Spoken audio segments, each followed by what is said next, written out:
All right, YouTube, how you doing? Welcome back to the channel. It is Tuesday, April 30th. We got 3 NBA playoff games to jump into in today's video.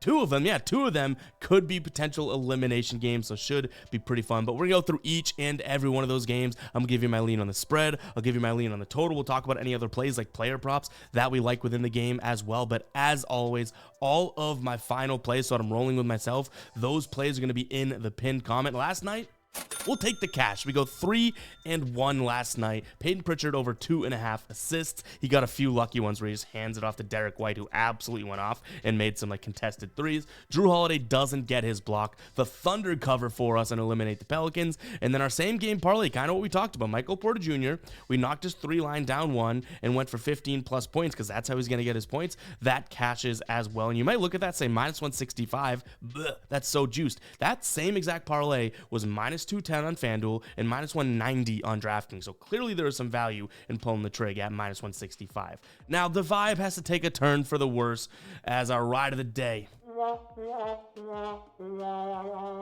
The ride of the day does not come through, and it was a good one here. LeBron to have the quintuple single. Say that 10 times quick. 1.1 rebound, 1 assist, 1 steal, 1 block. He does it all except for the 1 block. That was for plus money, plus 100 over on FanDuel. Shout out to Swift for the try here. I loved this play. Right when I saw it, I was like, I like it. Our ride of the day from Andrew 2 nights ago did not get his ride of the day in, even after cashing, so we had to jump on board with something new, and this was our pivot. I do like the spot, but shout out to you for trying. If you guys don't know what the ride of the day is, all you got to use is hashtag ride of the day in the comments. Jumping on board with one person's pick today, giving you a shout out in the next video, win or loss. And if you win, we continue to ride with your pick. So make sure to comment hashtag ride of the day with your comments. I see so many plays cash in our comments and they didn't use the ride of the day. It's like, I'm telling you, use the hashtag ride of the day. But guys, before we do jump into our first game, I did want to give a shout out here to Sleeper. You got to go check it out today. Amazing deals over there. It's a DFS player prop app. You combine 2 or more player props into a slip. The more you win, the more you get paid out. Each and every play has its own odds and unique multiplier for a payout, which is really cool. And today, you can get these 2 squares. Jordan Montgomery, 0.5 strikeouts in baseball, and Jalen Brunson, who just dropped 40 plus 0.5 points in the NBA there. You also get your first deposit matched when depositing over on Sleeper, so go ahead and check it out. I have that link in the pinned comment. Make sure to check out Sleeper. I love the app. I think you will too if you try it out. If it's available in your state, go check it out. Sleeper, link in the pinned comment. All right, first game we're diving into today is going to be the Knicks taking on the Sixers, and I'll sound the psycho alert alarm. I think I'm looking at the Sixers plus the points here. Now, I will say it's probably we have 2 player props that we like, the total lean, and then I think the spread pick is probably my least favorite play, so I'm not sure if it becomes a final play, to be completely honest, but I feel like everyone and their grandmother's ex-boyfriend from high school is on the Knicks today, and that's not a spot in which I like to bet. It just seems too much of a consensus, and let's not forget that Embiid and Maxey are still on the Sixers team, whether they've had their ups and downs in the series or not. Like, those are still 2 studs, and Embiid could have a game-changing performance. Not that it looked like he would in his last game, but overall, I just can't necessarily see the Knicks coming in here, or not coming in here, they're at home now, but it feels like they've probably been playing all home games because Sixers fans have turned against the Sixers. But I just thought that this game would be so much more of a competition. And the fact that we're sitting at 3-1 now, I can't really see the Knicks winning this one in 5. After what we've seen, I can see it, okay? So I'm kind of contradicting myself, but going back to the Sixers versus the Knicks, I thought this was going to be a hard-fought series, and I don't want to lose that mindset because that's how you get caught, being riding with everyone else and being like, oh, the Knicks are going to roll, and then the Sixers win this game by 10 type of thing. So I'm going to lean Sixers, maybe a sprinkle on the money line, but like I said, guys, by far and away out of all my plays in this game, the slightest of leans. I recognize how much momentum the Knicks have as of right now. In terms of a total, this is where I really do like this play. Now, we got Byrne taking the over in the last game, but I like the over 203 in this spot. Again, if the Sixers are going to stay in this game and potentially keep their season alive, they're not going to out-defend the Knicks. No shot, okay?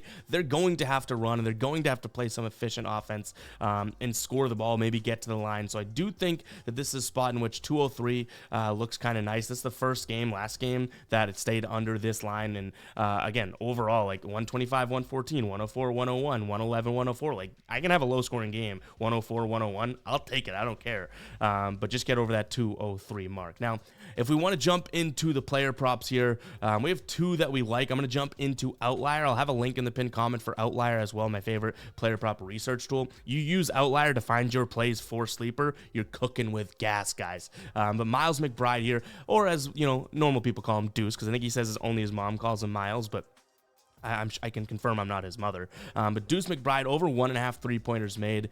He's hit it in 2 straight games, and what I like is watching that last game, all like 5 of these have either been on a catch and shoot open shot or a dribble handoff where the guy that's handing the ball off sets a screen. So he's gotten some good looks, and I can expect him to kind of continue that again. So over 1.5 threes for Miles McBride. And then one that I really like, I wish we could still get it at the line that it was a couple games ago, but Jalen Brunson over 12.5 rebounds plus assists. He's cashed it in all 4 games thus far, and the dude just went for 1,000,000 points, right? 47 last game. Game number 3, he had 39, which we took as under. I think that he does have a rough scoring night, okay? Not a rough bad one, but just not like a 40-plus night. And that would lead to him getting more assists, I would assume, because I think the Sixers have to change up how they're covering Brunson. And 1, not letting him get to the line, and 2, maybe throwing a couple more bodies at him, because he's getting by his first offender so well. They're using that drop coverage, and he's just doing either a pull-up or a little floater over them. Like, I think that they blitz him a little bit more here, which is going to lead to him kicking out for a few shots to other guys, which Miles McBride, knock, you there. Hit a couple threes like that. We'd love to see it if they're on the floor together at the same time. But yeah, over 12.5 rebounds plus assists. I don't mind the pivot if you don't have the combo. The pivot to to over 8.5 assists, because it's plus 115. I think he finishes right around 8 assists or so, but I don't mind that pivot for plus 115 odds. So that's where we're leaning in game number 1. Let's go ahead and move on to game number 2 of the night. Next up, we have the Cavs taking on the Magic here. Series tied 2-2. Both the home teams have been the ones that win the game so far. Spread right now, Cavs -5, total at 201. I'm not touching this total, okay? Like, I look at that and I'm like, oh, take the little bait. 201, super low. I just can't really get behind it. We've seen a few low scoring games here. Obviously it was a game number, I want to say game number 3 game number 3 was decently high scoring for the Magic, but even then the Cavs come in with like an 80-point game, right? So either way you cut this up, I don't love taking a peek at an over, so I default lean towards the under. Not that I make that a final play, because it's just like I just don't have any evidence to pull the trigger on an over, so it's a default lean. I like the Cavs here. This seems like a series where each team's building momentum when they're at home, and we saw the Cavs win by, 14, and then win by 13 or win by 10 or something like that in game number 2 at home. I expect them to run it back. I know the Magic built some momentum, but that was at home.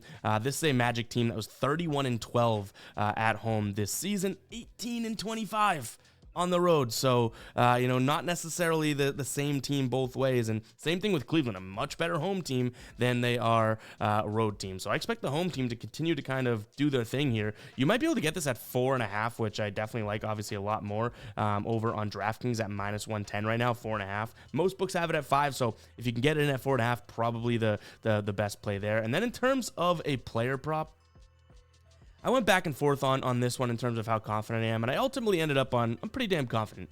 Evan Mobley under 27.5 PRA. You could see his last 9 games against Orlando. He's only gone over 3 times. 2 of those he barely went over.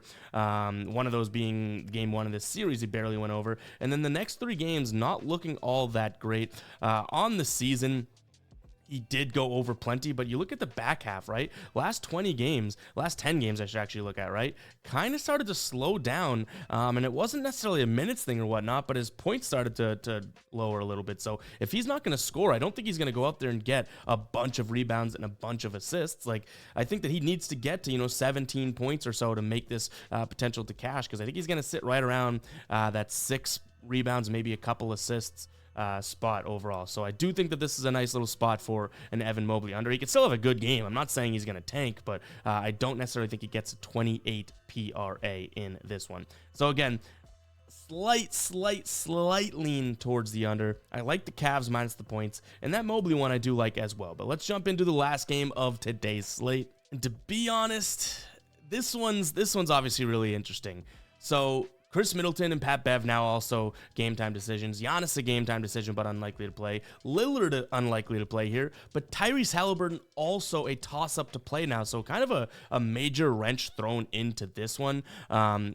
Indiana's won 3 straight games here. After game 1, it looked like, yeah, the Bucks are going to win this game. Damian Lillard looked good. Had a bad second half, but good first half. And then it's been like literally Indiana not looking back since. I like the over yet again. I think these teams continue to play some fast basketball, but I'm not as like bullish on Indiana as a lot of people are right now, especially if Giannis or you know, Damian Lillard play. I don't know if they will. I don't think they will. But yeah, obviously if Middleton sits as well, like this could be a spot in which we see Indiana run away with it. But I think I'm going to look at the underdog.